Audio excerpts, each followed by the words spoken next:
le marché, c'est la place du marché, parce que c'est comme ça que ça a été créé, c'est tout. C'est un endroit où ont lieu les transactions.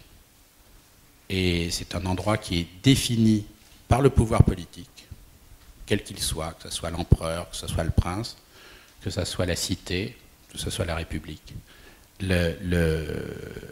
C'est elle qui dit où se trouve le marché, à quelle heure il ouvre, à quelle heure il ferme. C'est vrai pour le marché de Brive-la-Gaillarde, la chanson de Georges Brassens.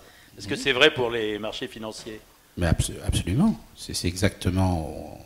J'imagine que ça apparaîtra dans le cadre du débat. Un marché, c'est quelque chose qu'on peut à peu près, dont on peut définir le périmètre, non plus au sens, disons, si on peut parler un peu scientifique, on a intérêt à opter pour une détermination topologique des marchés, plutôt que d'une définition un peu comme ça difficile, c'est-à-dire que ça a un périmètre, mais ça peut avoir un périmètre qui est virtuel, qui n'est pas nécessairement localisé, géographiquement localisé. Mais c'est bien ça qui nous permet d'appréhender ce que peut être un marché. Et quand le périmètre n'est pas discernable, eh ben on peut dire au fond que le marché n'existe pas.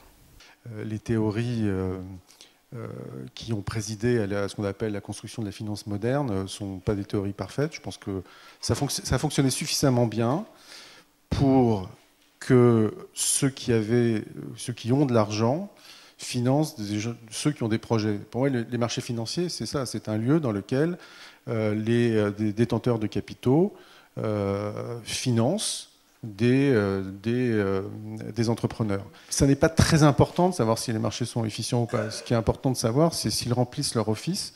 Et leur office, c'est de financer l'économie et c'est de gérer l'épargne des individus. Donc ce sont deux enjeux qui sont massifs, qui sont extrêmement importants. Et je vais faire une transition à votre place. Et ce qui suppose que ces fonctions soient bien régulées.